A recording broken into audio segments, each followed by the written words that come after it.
I walked into a company and I said, I want to buy your company. Didn't have any money, didn't know how I would make it happen. And he said, well, I'm not going to sell. I said, okay, I'll be your competition. Quick favor before we jump in. It always surprised me that a large percentage of people who listen to the show regularly haven't yet subscribed. If you're a commercial real estate operator, investor, or builder who values conversations like this around deals, capital, and technology, please take 2 seconds and hit subscribe. It's a simple, free way to support the show. My commitment to you is that my team and I will continue bringing you higher level operators, stronger conversations, and real execution level insights every single week. Thank you. I truly appreciate it.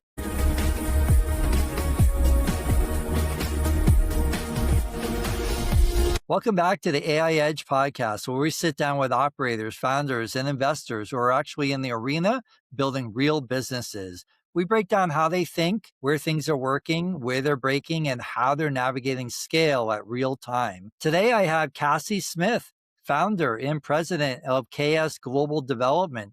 Kassie has spent nearly 3 decades shaping some of the most ambitious luxury real estate environments in the world, from branded residence and resort communities to private clubs, hospitality destinations, and large-scale master plan developments. Her work sits at the intersection of global capital, luxury branding, real estate development, hospitality, and vision-driven execution. What I'm excited to unpack today is how iconic projects are actually built behind the scenes, how you take raw land capital and brand alignment, stakeholders, and marketing timing and turn that into a destination people want to belong to. Welcome to the show. Thank you, Louise. It's a pleasure to be here. I enjoyed our conversation, little chat last week. So I was really looking forward to this. Absolutely. Me too. Let's start right here. When someone asks you, what do you do, Kassie? How do you usually explain that? Well, I call myself a visionary and a master planner of beautiful properties. I'm a real estate developer, but I also find myself very much of a visionary on the brand side as well. So I look at it as I take a piece of land, whether it's 10 acres or 1,000 acres, and it's a palette to me. And I make something fabulous with my team. We master plan a vision forward for what our partners, our stakeholders, and landowners collectively want to create and position it. So it makes sense and is very successful. So ultimately, you're a master artist. That's what I like to. In my mind and in my career, that is how I've really positioned myself. I've been successful at it, but it's driven by passion. So Amazing. yes, You've described standing in front of land like a blank canvas. What do yes. you see that most people miss? I think that I am very right and left brained. I have run several companies or started them, founded them like yourself, all on the development side and development services. But I think that today and how I've done it over the last 10 years is really you have to really envision ultimately all the opportunities. It's not just a piece of land and you're going to put structure on it and let's look at what the market is driving and that's what we're going to build. I think there's a lot more depth to really creating an absolutely fabulous master plan, whatever mix that is. I think it's creating an ecosystem of brands, an ecosystem of use. It's not just all highest and best use. There's a lot more to the story. Storytelling is a very, very big part of development today. So I'm thrilled because that's what drives me, is the passion to tell a beautiful story and then really technically put it to work. So my investors and stakeholders are really, at the end of the day, successful in making a lot of money. Kassie, when you first look at a potential development site, what are you evaluating before the spreadsheets even come out? Well, we've talked about this a lot in the industry, and I've written a white paper just recently on this. And I think it's really important to know that when you are looking at a piece of land, a successful developer today in today's market really will look at the entire opportunity. So it's not just looking at a piece of land, doing your due diligence, looking at what's underneath, what's going to go above, looking at the market. It's really understanding prior to you even looking for that piece of land, knowing what you want to build ultimately, looking at a brand ecosystem, looking at all the diversity of what you really envision, and then you're putting that footprint on the property. So that land really has to be conducive to to the vision of the complete master plan. And that's also inclusive of your brands. And that could be luxury brands, that could be commercial brands, but they're a very, very big part today. And I feel of what's driving what you're going to develop. They have standards, and you want to make sure that what you're building fits into theirs as well. What separates a normal real estate project from something that becomes iconic? Well, I was very fortunate to have started my career at a very early age, and I was jump in and figure out how to swim later. And I built a very big company of about 50, 60 employees starting when I was 29 years old, and it went very well in Las Vegas. But what we were fortunate to experience is a boom in that market. And it was ground up, 90% ground up, a lot of land, very big projects, very expensive. And I think what makes it iconic is not just iconic architecture or positioning, like let's say on the strip of Las Vegas, in Miami Beach on Brickell. That doesn't just make it iconic. It really is the collaboration of what you're going to create. That would be brands. And I say that now more than ever because brand alignment with projects, I stand behind fully. It's very, very important in today's market. So that could be everything from your general contractor that you're partnering with that has a reputation, that up to your culinary brands and your luxury retail brands. And so I think what makes it iconic is the story and then the success. So the positioning, obviously, if you're putting a piece of fabulous project up for MGM or for on the Las Vegas Strip or in Brickell in Miami, like I said, you have a due diligence to really tell a fabulous story and make that as iconic as possible, aligning yourselves with those iconic, historic, or brands that have already shown success. So I think that that's what really makes it iconic. It's not all flash. It's not all architecture. It really is all comes together. And today that word ecosystem is a fabulous word to really put to that iconic project. I love it, Kassie. Let's talk a little bit about your business. Let's break it down a little bit. Walk me through KS Global today.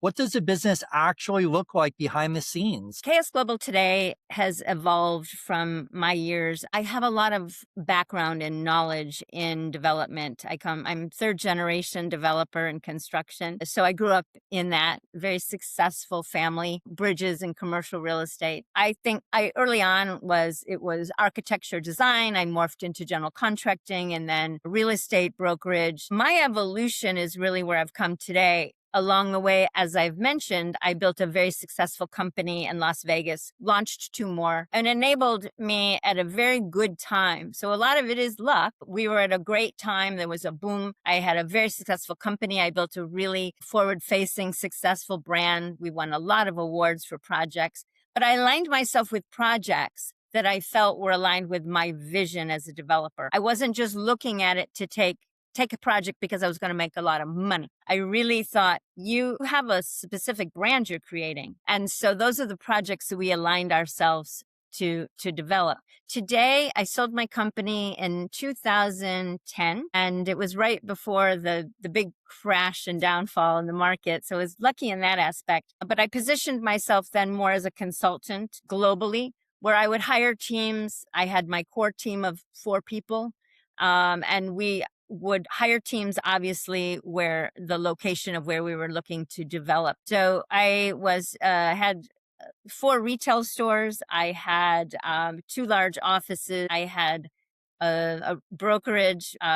We had quite a few pieces of real estate and a lot of overhead. And I felt it was time, maybe earlier in my career than most, but I felt it was time that I wanted to venture out and just be more about my brand and consulting and bringing teams together where they needed to be to make it successful. A lot of talented people in this world. So I just didn't want to have them just be my employees. I felt we really needed to make sure who was right for that project. So that's what I do today. Today I'm hired or I partner and bring capital in with stakeholders, landowners who really say, Kassie, what are we going to do with this? How should we execute? This is our vision, but let's help us really expand on that vision, create a story, put a strategy together, and then help us put a team together to execute it. So I sit on boards. I partner with landowners. I'm hired also as a fee consultant to do advisory. And it's all about creating something fabulous, an iconic project that they look to me to help them execute. That's where I sit today. Are you primarily advising investors, developers, boards, family offices, luxury brands, or ownership groups? I would say all. Mostly it would be investors, landowners who are typically investors. Maybe they're not developers. So they own, I have land banker groups that come to me and say, "Oh, should we build? Should we just entitle and sell? Disperse the assets? How do we manage our portfolio?" So I also build portfolios for primarily land, and then also on the hotel side as well. I have 5 projects that I'm involved with right now that we are doing the initial planning of it. And then I look for other developers that maybe they want to take over and actually build it, or I work with them. Take a step back. I don't want to be boots on the ground in my career so much anymore.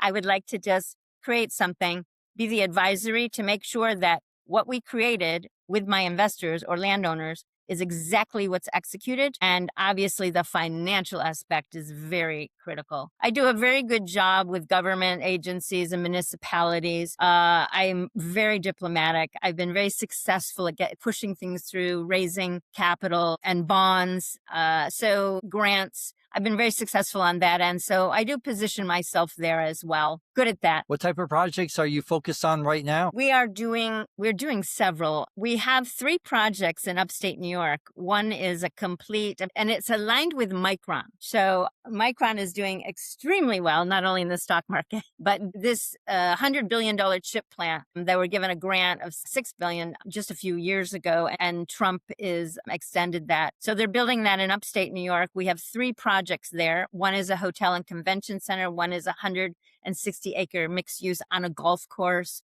It's a complete master plan. I've been very successful with that. It's been 3 years in planning. There were no utilities available. It was an old dormant golf course, and I've taken and put in a fabulous master plan on it. I'm very proud of it. Hiking, biking paths, 300 homes, 8 homes, put a golf course back on, amenity lakes. So it's the governor, New York State governor, came down and handed me a $3 million grant for my utilities and my infrastructure a year ago. So it's a project that's it's been in the media, and it's got a lot of high optics. And then we're looking at 2 projects. We are involved with 2 projects. One very large 1,000-acre mixed use luxury project in Texas. Well, we're negotiating on now. That'll be 6 luxury hotels, theme parks. So we're hoping to be involved with that. Right now we're going through and then 2 other projects in Texas that are luxury residential and mixed use. How do these deals typically come together, Kassie? Well, we call it deal flow, but I see a lot of projects. And at this point in my career, I look to see where my brand and where I'm headed, where I really want to be involved. So I look at projects, I decide if I really would like to be involved with them. Then I bring a team together, and then we start negotiations of where I could add value to that project. Or, like I said, we have landowners, investors that come to me. I work with a lot of investors looking for building their portfolios, whether it's land or assets. So I do a lot of working with investors, and they bring things to me. They hear about me, or I hear about them, and I reach out to them as well.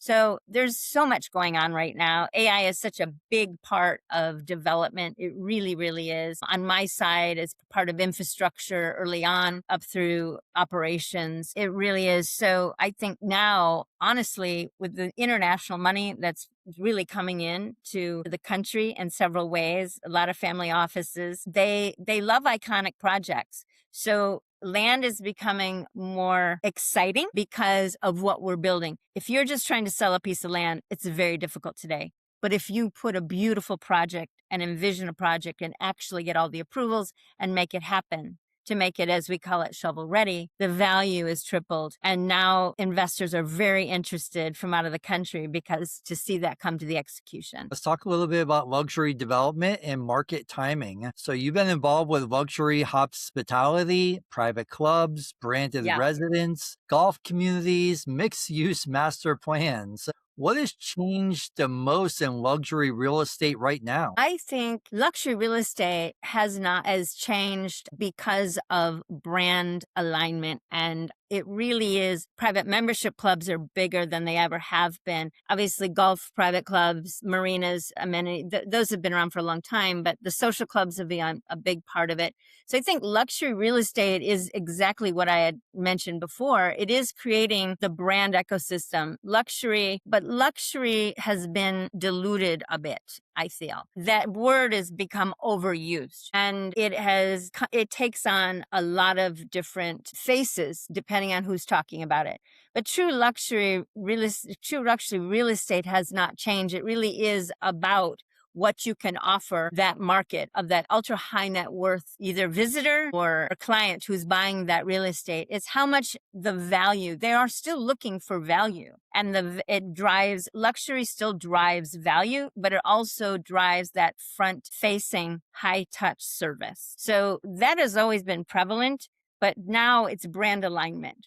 How many brands aligning your development with the right brands that are aligned with your vision and making it completely diverse, not just going with, let's say, a hotel, just Hilton, going with Marriott, going with Hyatt. You really can diversify and bring in so many elements of the luxury level. Kassie, are wealthy buyers looking for different things than they were 10 to 15 years ago? I think that, yes, I would have to say the luxury buyer, depending on the demographic. The age demographic has a lot to do with that question. So you're looking at traditionally an older demographic who is very comfortable in the tried and true. They've been traveling forever. They've been living that lifestyle. So they're very, very particular and they know what they want. And it's usually the traditional high touch service. When you're talking about a younger demographic or that mid-level who is looking for an adventure, excitement, a journey, something they've never done before, something that is very exclusive to them and costs a lot of money. That is going to be that mid-level demographic, I feel.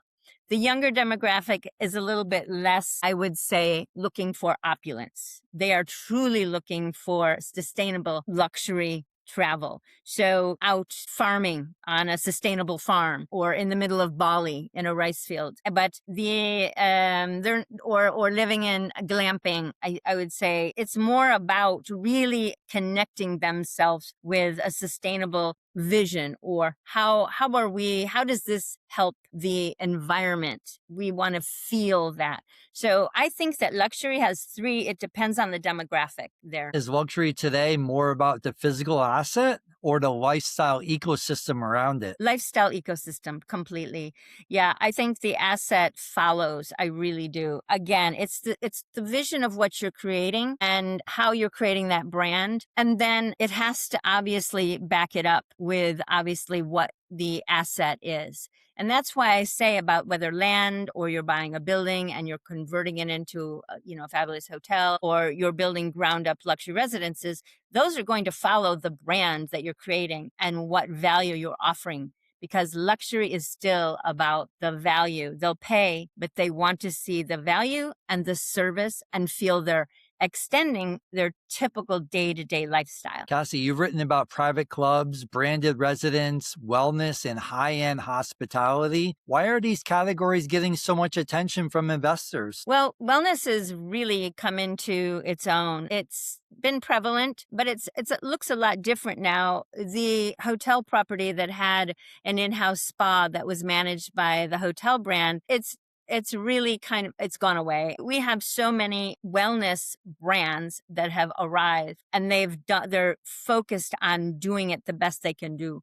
There is medical tourism that it's not dormant. It's been around for a long time, but we are just now starting to realize it in this country and how we use it within the ecosystem of of luxury villas on a resort.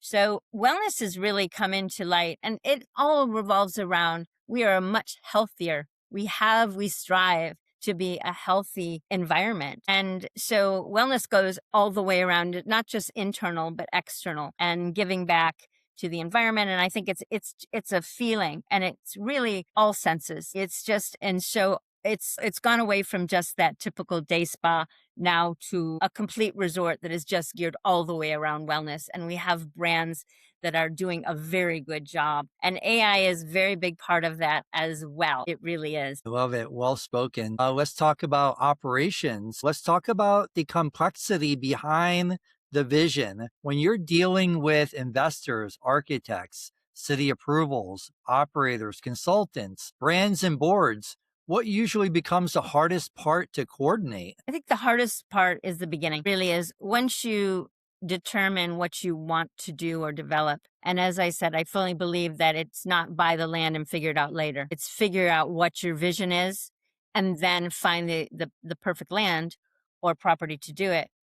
Negotiation with the due diligence of the land, or the negotiations with all the government agencies and municipalities, and bringing the right team in place is the hardest part. I really think once you get all that and you really put your shovel in the ground, I wouldn't say smooth sailing, but everything is set in place. And now it's just making sure that it stays in place. The hardest part is the front. And it is everything that you had just mentioned, the negotiations and the due diligence, and making sure that you are as much risk free as possible, being risk averse going in and keeping that mindset.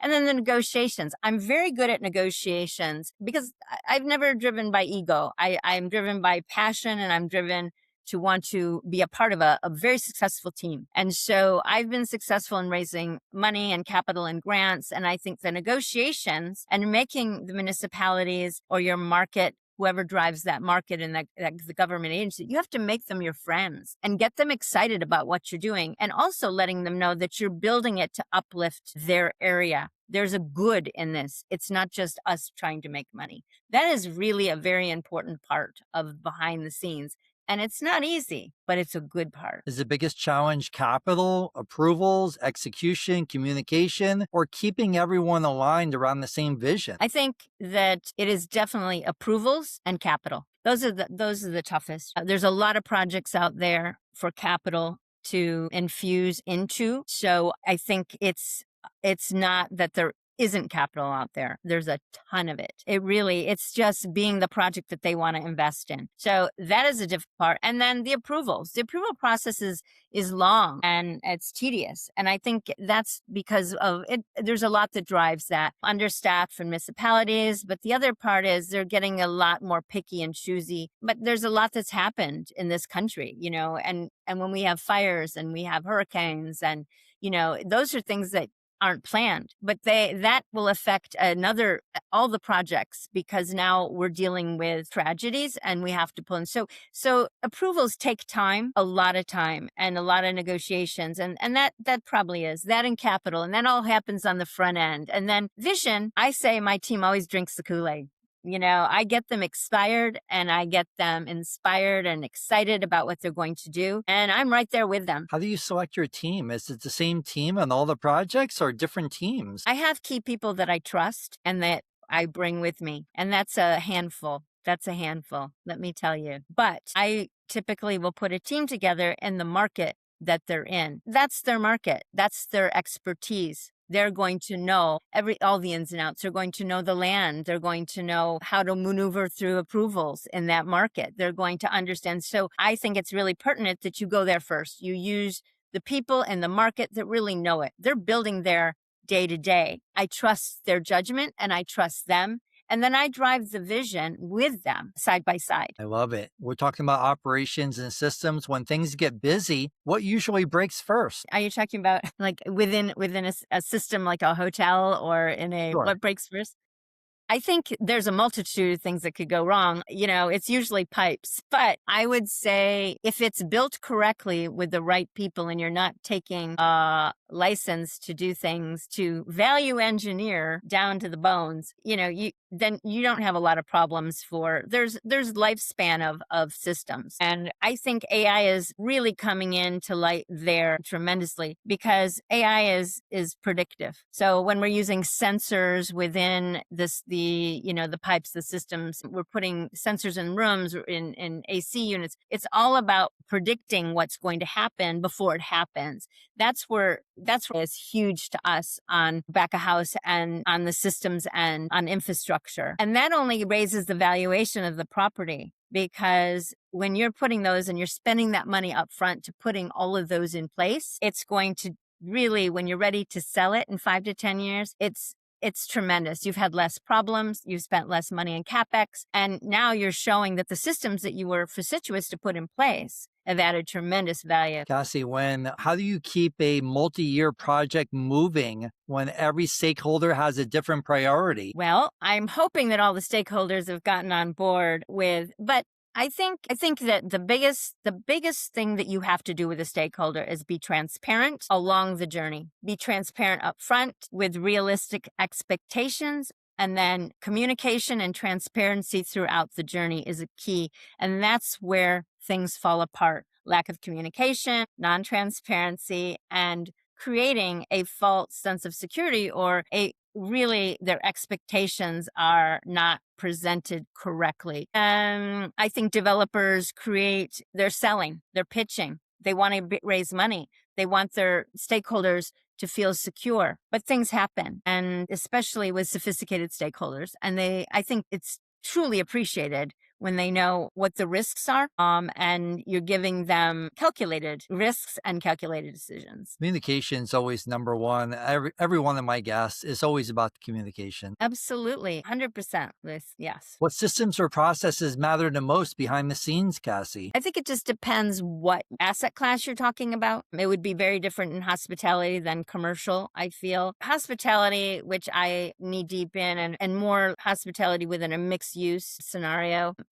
I think that the biggest challenges are truly going to be in operations, making sure that you're putting the right process procedures, not only systems, but the process and procedures in place. And that's where things fall apart or financially fall apart as well. The more predictive you can be, and this is, like I said, where AI is really going to be extremely helpful on the back end. And what I do is it's predictive. You're heading in knowing what the risks are at a different level than it was in the past, because we could just do market studies. We hire consultants. It's all assumptions, but AI is really coming from a different place, a different stand, where it's much more, the information is much more knowledgeable, and like I said, it's also based on when we're putting things into properties like sensors that are telling us the bells are going off, that we know that this has got 3 months before something.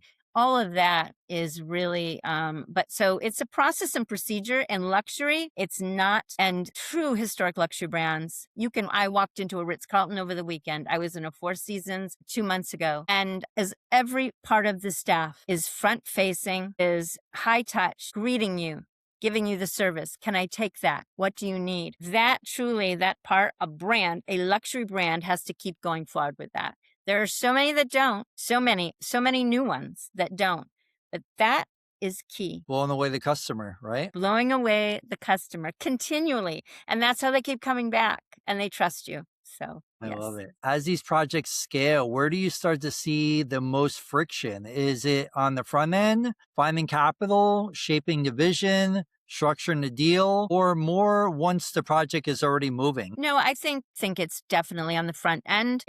I can structure a great vision. I'm very good at that. And I bring in some great people to help me do it. It's then finding the capital to execute it. Unfortunately, or fortunately, my background, I started with some great projects in Las Vegas that were always $1 billion, $2 billion, $3 billion. Those zeros it really didn't faze me because that's where I come from. But raising capital at that level is very difficult. But now you really have to utilize and build a capital stack that's very smart. utilizing all the opportunities. EB5, PACE financing. Investors are looking more than being just sit back limited partners. They want to use their money for the front end and get out. So pref equity is becoming very much more aligned with projects and co-GPs. So it's really building that proper smart capital stack and getting grants. There's a lot of government incentives right now, building in opportunity zones. When you're looking for land, that could be part of the criteria. So I think it's really being smart. It's not just about vision. And so many developers think it is. They go, this is great. I love it. But then they don't realize they really don't think of how you're going to make it happen. And you can make $3 billion projects happen as long as you're smart about understanding where your capital is going to come from. It goes hand in hand. So I think that's really the challenge today, is understanding how to build that capital, how to build that stack to make these beautiful, iconic projects come to life. So I spent a lot of time understanding that. I get into every part of that, because if I didn't, I wouldn't get them out of the ground. I don't get involved, unfortunately, with just apartment buildings.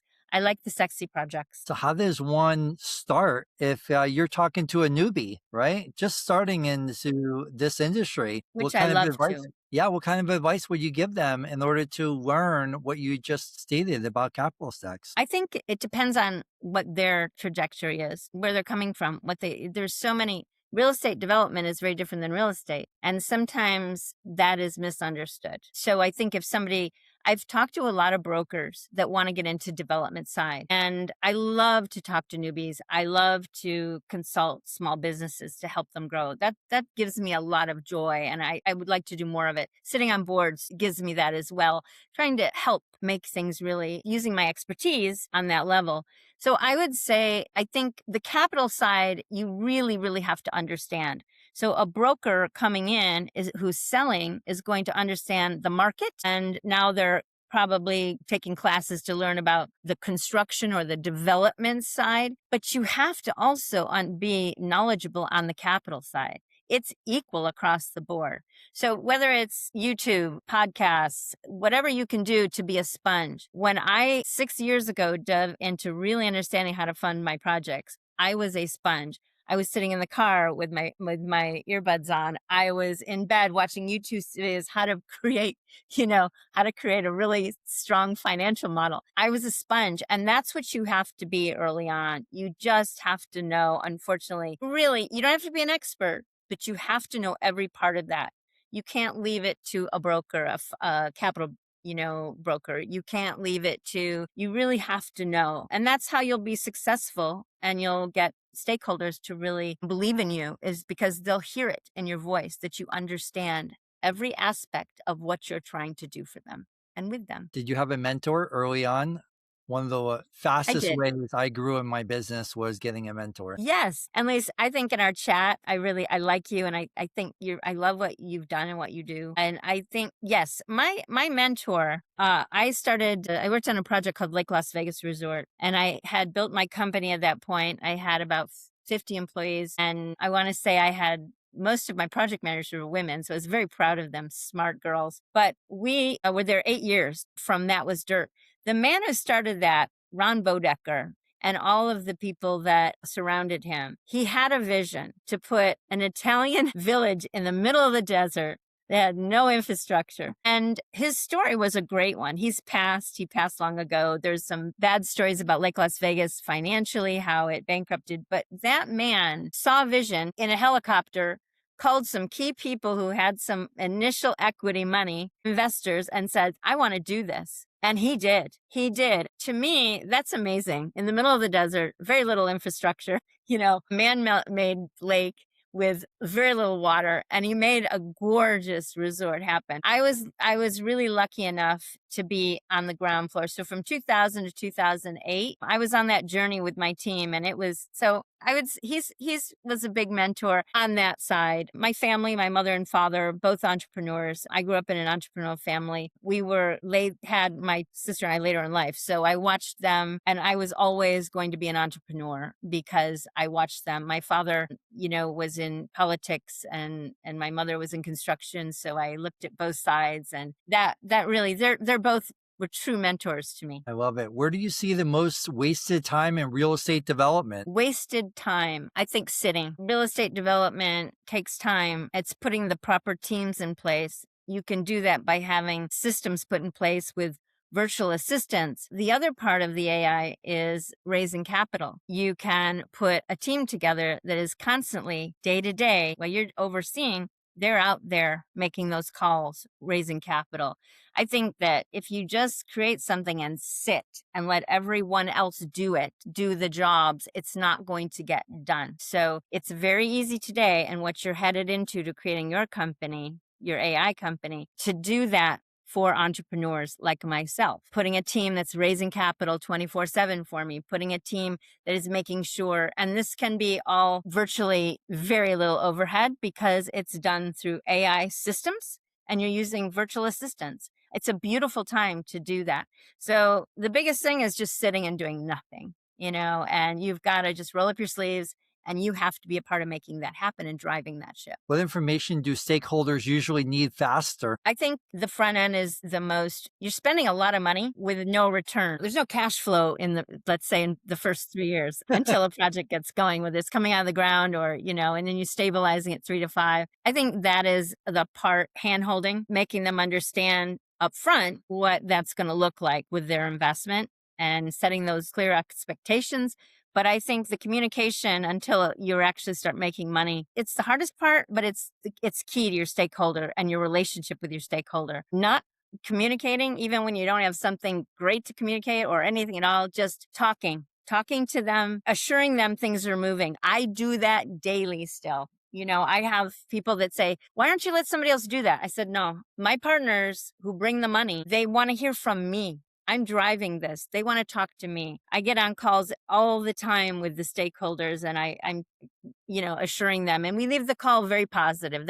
I can hear nervousness in their voice coming on, but I leave them in a very clear, positive, stand. So that's key. That really is key. I love that you do that, Cassie. I love that about you because how many investors that I personally have or that I've invested in, I haven't Yes, heard back from them in like 6 months. It's like, how do I know what's going on? Right? I mean, exactly, goodness Luis. gracious. Perfect example. What decisions are still being made manually that probably should be supported in better data? Well, I think what I just said, building out your personal system with your Mm, company is, yeah. if you really lean into AI and you allow yourself to open yourself up. Someone who is very senior like me, I've been doing this almost 30 years. So I'm not a risk averse. I'm, like I said, I jump in and figure it out later. So I'm a risky person, but I see the benefits. And I think what's happening now too is these large companies are hiring consultants so they can evolve because they don't understand it. They're in their 60s. They know how they've been successful with the manual side, having their, Monday morning meeting with all their managers that have been tactile frontline. They've had to now understand how to lean into and incorporate AI systems into their business. So if you can do that as a senior executive in a very successful company, not just sit and go, well, I'm successful, to really try to integrate it, to keep going, or maybe adding other. So I think that's really, really important today, that part of it. I don't know if that was completely the question you asked, but I really support that. Manually, I think the communication, picking up the phone, that that that really is the one thing, Zoom, Teams, talking on the phone, that still is a manual thing to me. But the behind the scenes, raising the capital, all the things that can be done with process, completely leaning into the systems that AI can now introduce into your company. I love it. That's a great segue into the AI section here. This is the AI Edge podcast. You've talked a lot about the balance between high tech foundations and high tech futures, Right. especially in luxury hospitality.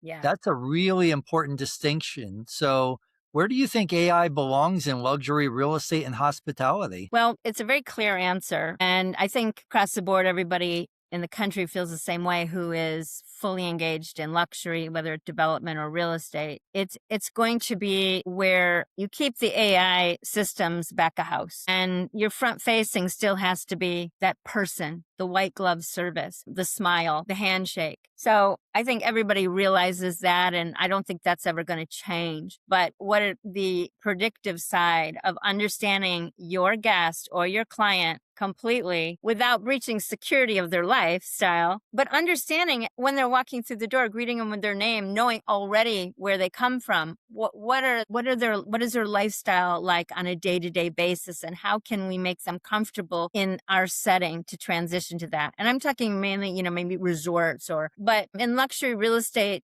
luxury branded high rises, you've got a client that's either has two other homes. So how can we give them something better to uplift their lifestyle, or something that's equally great? So I think that is a big part, the front facing and understanding what their dietary needs are. We talk a lot about when the guests are in the room, predictive sensors, understanding the circadian lighting, being able to monitor their heartbeat when they're getting hot, when they're, cool, when they're restless. There's all kinds of things that we can put in place that are predictive, that are really based from AI on the operations side. So I think that it's here, and you have to embrace it and lean into it. But on the luxury side, you still are going to want the cabana boy. He's going to say, I know about you that you like this cocktail, or you were here 4 months ago and would you like the same cocktail?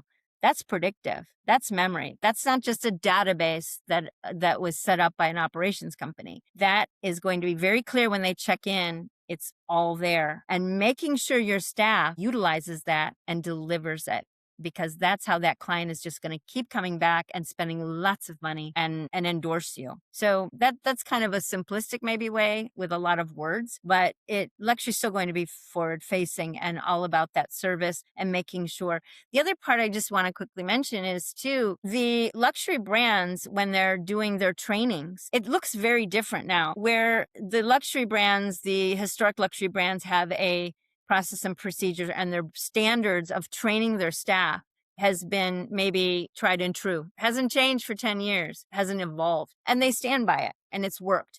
But AI can now, with current in time predictive information, can come and help you not maybe rewrite it, but just evolve with it, update it, understand what the new market needs are, and then putting that into your training and process and procedures and your training manuals and how you're training your staff before they hit the floor. That is really, I think, going to be something that we're going to see evolve hugely behind the scenes with luxury. I love that. What technology feels impressive, but does not actually improve the experience? It's going to be everything I talked about, that the guest is not going to see all the sensors that we place in pipes, and when we have and the processes and anything that we have within the infrastructure that helps us run that property, and we don't have pipes burst or we have to shut down a floor, or, there's the sustainable side of it too is really, really important for the environment.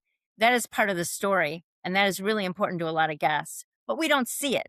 We don't see it when we walk on site, but making sure that we're building a product that there is that whole sustainable element. AI can definitely and is helping with that. So I think all of those, and I think it's important to make that a part of your story in the media. That's going to set you apart if you really do.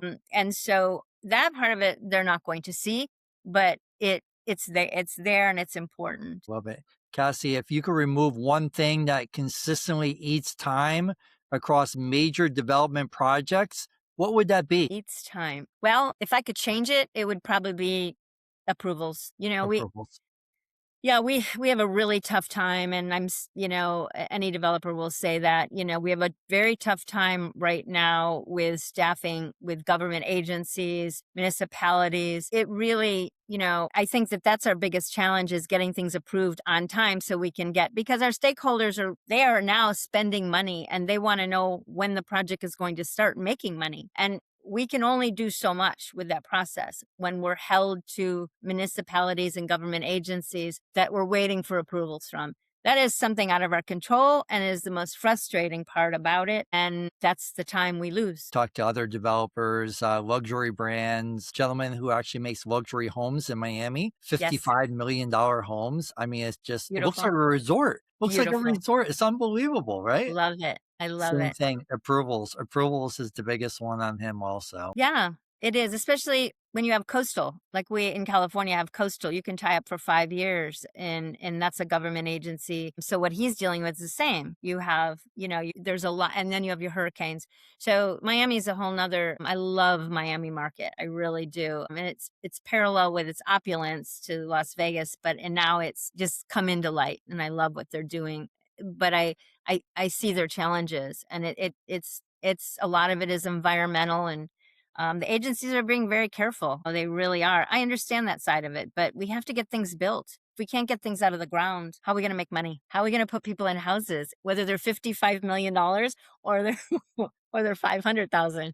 We still have to give them housing. For executive boards and investors, what information do they consistently need that could be delivered more intelligently? I think the boards, what trickles up to the board is very important. And again, having a very good system in place. So all of the information is collective and correct and in time. And I think boards, whether it's a strategic board or actually an executive board where you're sitting, I think that it's communication. I think that is really, it's always the challenge. Again, when you're spending a lot of money and you don't see that you're going to be making any returns on that investment for 3 to 5 years that's where things can really, so communication, the board really needs to be available. They really do to want to listen to even the middle managers. So I think the other thing is the board needs to be available. They still need to roll up their sleeves and understand what's going on. That is the other part for a developer is wanting to make sure that those stakeholders are available to listen and understand what's going on. Love it. Let's talk a little bit about leadership. Kassie, I think your leadership is unmatched. So you're a third generation developer, but Yes. also you built your own reputation in Las Vegas leading large scale development. What Yes. did Las Vegas teach you about vision and speed? I loved my journey in Las Vegas. Las Vegas has changed. It's not truly my market, but they're a chameleon. They survive. That is something that's incredibly admirable about that market. Now they're a sports mecca. What we had one stadium forever, but I think it just taught me because I was so lucky to be involved in these huge hotels and huge projects, and I didn't just see it wasn't my purview, my scope was endless. And it really taught me it was a market that was brandless.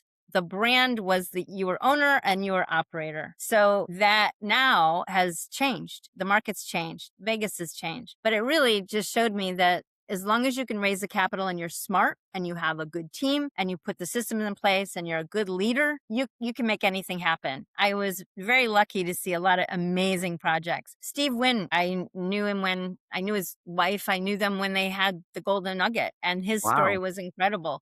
So where Vegas, it really had some tremendous leaders that started with nothing, that went to Las Vegas high school and then became billionaires. So a very good friend, Bigelow, went to school and he has an aerospace company with NASA that he just, so I saw some people that worked very, very hard, who started with really nothing and made some incredible things happen. I feel that I was blessed to have my career there to see that. And that's what made me the leader, because they were always involved. So I'm involved. I have to be involved. If I'm going to present a vision and I'm going to inspire a team, then I have a responsibility to make sure that it stays on track. You've worked across design, architecture, construction, acquisitions, and development. How has that 360-degree view shaped your leadership? I am thrilled that I have that. And I just had this discussion yesterday with an author, and he said something to me, and he's a great guy, but he said, we read everything on LinkedIn, these long AI generated. There's so many opinions. There's so many conceptual leaders out there. conceptual leaders. They are putting out white papers. This is how I feel. This is what is going to be the future. They're young. They're in their 30s. I'm not taking away from them, but I look at my trajectory, my evolution. It was hard work and passion, but I went from the design side to the construction side, then to the broker side and the finance side. So I have made sure my stance was always, when I walked into Lake Las Vegas Resort in 2000, and I stood there and I looked at the investors and I said, I want to be as much value to this project as I can. So I got my contractor's license during that time, and then I got my broker's. So I really think I'm lucky enough to have that mindset as a leader, but I've been lucky enough to have that history. So I feel I can speak from a very educated side that comes from several different purviews, where I'm not just coming from concept, from reading or watching or listening to podcasts. I'm coming from experience. Yeah. What did you learn from building and scaling your own development service firm? That was a great time. I was the only company that offered it. I was 28 years old and I walked into a company who was a small company, and I saw what they were doing and I said, I want to buy your company. Didn't have any money, didn't know how I would make it happen, but I saw that what he had a small company, but he was making money. And he said, well, I'm not going to sell. I said, okay, I'll be your competition. And I went to the other side of town. And by the time I was, 30, we had 10, 15 projects, and we were just scaling incredibly. And then but development services is really being that value. So that landowner that says, I have this land, we have an idea, but help us execute it. That execution really, developer, it means you have equity invested on some level. A fee developer doesn't. But development services is really what you're doing as a developer. You're giving them everything that unless you own the land, you're giving them everything that really they need to fruition. So it helped me on that. I had several divisions. So I really understand how to be a good developer, really. And we were the only company that was doing it at the time. And it was an incredible company. I had a huge brand. We had a TV show. It was great timing. It really was, because Vegas was growing. So I was lucky. You were also a single mother while building a very demanding industry. What did that teach you about resilience? I look at that as a treadmill that I loved. And when my children got older, went to college and, calmed down somewhat. But yeah, I was a single mom. I fully supported them financially, emotionally, physically since my daughter was 6, my son was 9. So it was the best accomplishment I ever had. I am so proud of that journey. And at the same time, I worked very hard to have a good lucrative company so I could give them the lifestyle that I could. So I was, putting them through college, and it was a wonderful time. In my life, there was some hard patches, but, I left a board meeting, jumped in the car, and went for cheerleading competitions and golf, and spent the weekend driving. But it really, it taught me about I grew up learning about hard work. And that was my family's basis. Their value is you work hard. You have to work hard, and nothing is given to you. So I gave my children the same values. They're very hard workers today. So it was a great time, and it taught me about resilience. And there's never one regret I have, I always say that I was a little engine that could. And I was not be derailed. So it was a very resilient time, but it was a great time. And we're all very close. My kids are very close with me, and they're my biggest supporters. And I mentor them daily. I mentor my son. He's changing careers. So that now is a great role, to be a mentor, not just saying, okay, you're 18, you're on your own. I keep on the journey. I'm dedicated. That's beautiful, Kassie. What advice would you give to women coming into real estate development today? I would say, do it all. Don't just be a broker. Get into development. Do as much as if that's what you want to do. Be a leader. Be a leader in what you want to do. Women's leadership is amazing. Women have really struggled to get to where they are, kept it that assistant level or executive assistant, or never given a seat at the table. And now we've worked very hard. I deal with men 98% of the time. I have a story that when I was at Lake Las Vegas, I walked into a boardroom with only woman, and they looked at me and kind of shook their head, a blonde. And then I sat down, and after the meeting, the one came and says, "You really know what you're doing." And I thought that was the biggest compliment I've ever had from a male dominated back in the early 2000s, board seat. And I think that we really have to strive for that. I've written an article, and I think I'm preparing to write a book, and I think it's driven towards my journey, but women leaders. And it really is about women are good because we come from two areas. We come from passion and the emotional side, but we get it done. We really, truly do. We are taskmasters. That's what we're wired for. So putting a woman in an executive position is the best thing I think any company could do. I really do. And they're smart.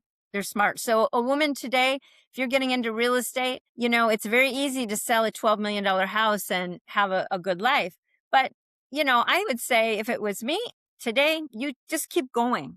Know your development side. If you're selling commercial real estate, you have to understand how you're going to tell your client how to buy that and renovate it. Or you have to understand the capital side. You really do. And you have to understand the development or the construction side so much. So you really should be a bevy of information to really be a leader in real estate today. I love that. My wife is a taskmaster. I bet We she is. balance each other very well. So I love. Wonderful. I'm thrilled to hear that, Luis.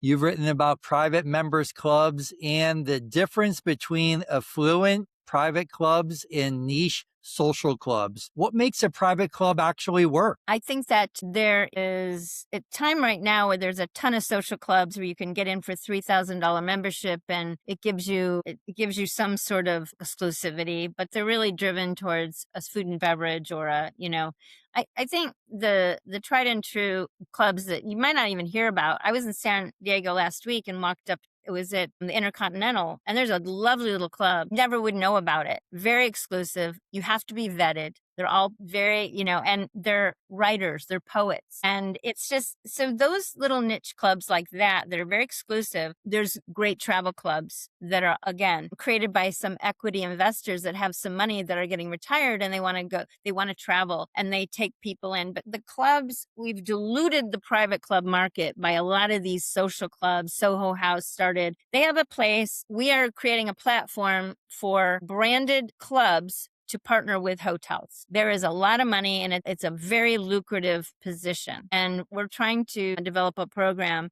so it's really a plug and play. So you might have like a Ferrari or Porsche or some put their name on a club, F1, and it's in a hotel that is in that market. So that is going to be a social club and there's a place for it. There is, but you have to be very careful. It's a fine line between exclusivity and just a social club. It is, but that's where really you have to know what you want. You just don't want to say, we're a private club, give us $3,000 a year. And when you're in town, you get to come into our private bar. And there's a lot of that going on. So I think it's going to be an interesting market to see how the private club market goes. It started in Europe. London started the private club market, and they were very exclusive and very picky, and beautiful social club, projects. So we'd like to do that on a platform. We have a kind of an incubator, group, and but to align easily with a hotel makes complete sense. It's another revenue stream for a hotel. It gives them maybe a banquet space that doesn't get used 80% of the time. So there's a lot of value there. And then, but it really needs to be the membership, everything. It needs to really kind of be special and developed well, not just give, here's a membership form, go online. You can come in as long as we'll give you a little card, a gold key, or so it's just, I think it's an interesting time. I'm very supportive of them. And we've been following them. My group, we've been following them for a decade and a half, watching them. And the travel market has been driving. The travel clubs have do some amazing things and ones you wouldn't even hear of. There's private clubs all over the world you've never even heard of that are doing amazing exclusive journeys. Abercrombie and Kent, they're an older one, but they started out doing amazing journeys. Where you're going across the desert and you want to spend $40 million to do for an adventure. But the social clubs have a place. They really do. But again, I think we really have to understand the market rather than just private club. Definitely, there's definitely um, a different division for two social club and a true private member exclusive club. And it's all driven on value too. Value. What are we getting for our membership when we're paying $180,000 initiation fee and, 2,000 a month? What are we getting? That's the other part of it.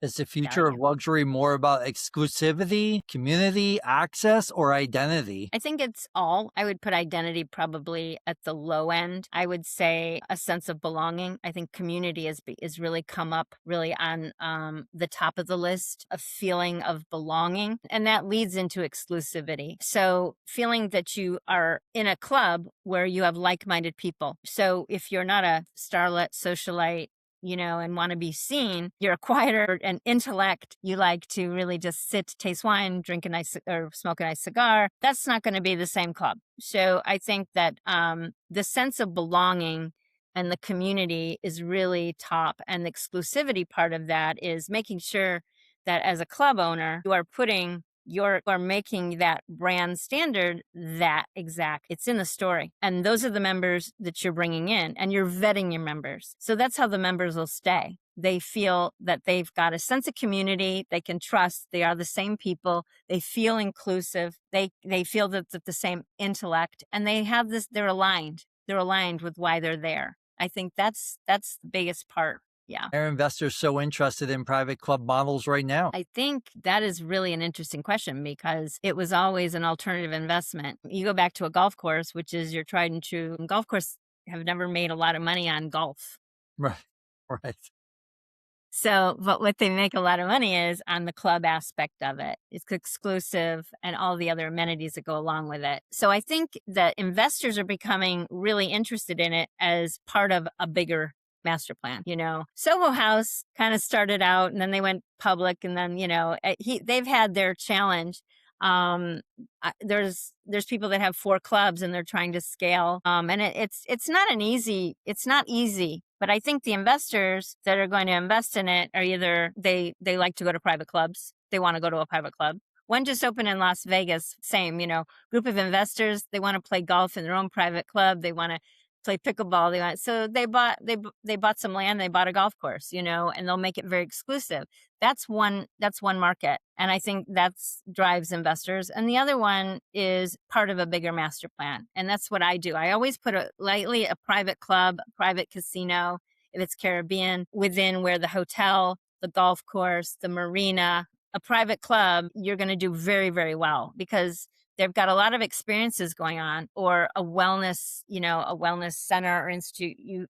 But you get to go to your private club and feel a little bit more encapsulated with your community after you. So it really works. And I think that's where I think the big money. And I've talked about this story to a lot of investors. When I go and we have a project in Las Vegas that we envisioned, and it's a $3.4 billion.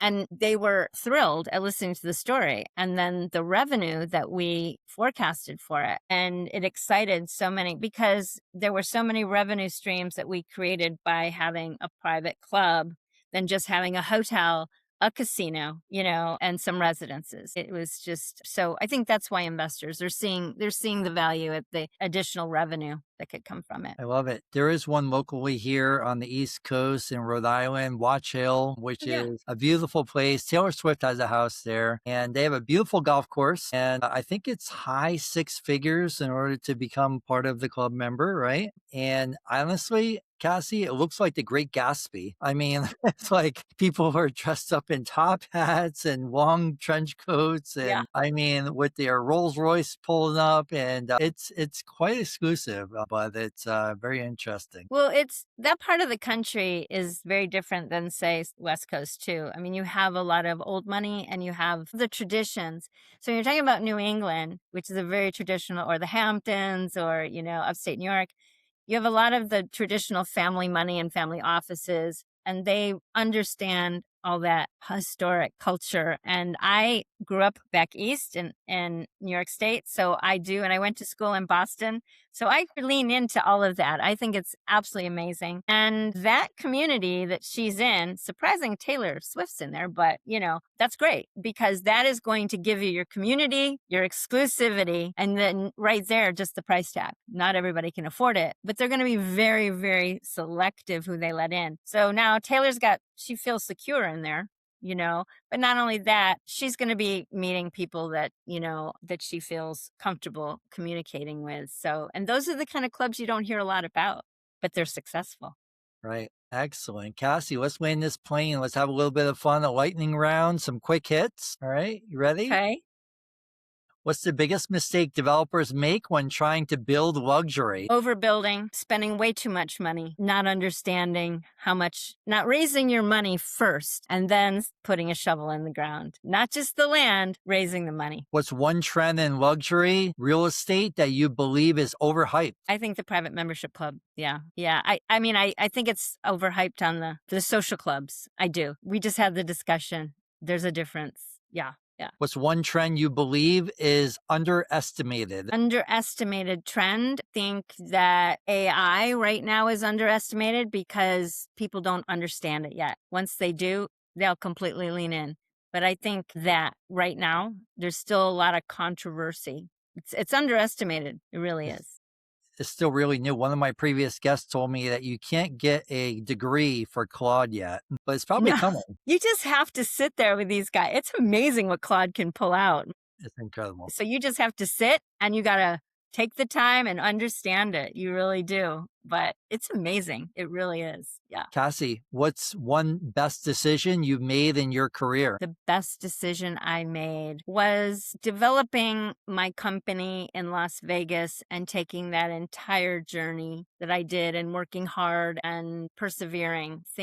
I could have given up so many times and gone the easy route. Just sold real estate. I think my best decision was trying to be that I wanted to be the best value I could be. I think that's the best decision. What's one leadership lesson you had to learn the hard way? Being too involved with being too passionate, being too involved. I'm not a micromanager. However, I feel that sometimes I was too much of a perfectionist. A good leader knows how to allow their team to be their best at what they do. That's why you're in your team. So I think as I've matured, I've learned, but early on, I think I was way too involved with every aspect.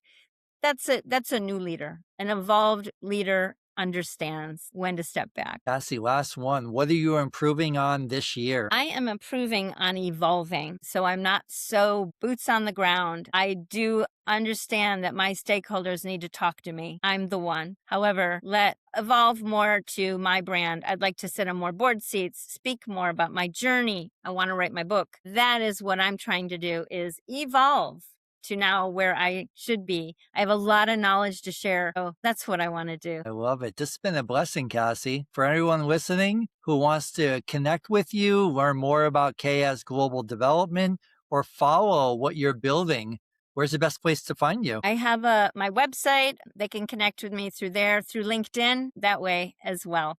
I'm pretty easy to get a hold of. What's your website? It's KS Global Co., the company. KS Global CO. Beautiful. Kassie, this was a great conversation. I really appreciate you coming on. To everyone listening, if you got value from this episode, make sure you like, follow, and share with someone who's building. And we'll see you on the next episode. Kassie, this was fantastic. It's been a pleasure. Thank you for being Likewise. here. Thank you, Louise. Thanks so much. I appreciate it. It's been a pleasure.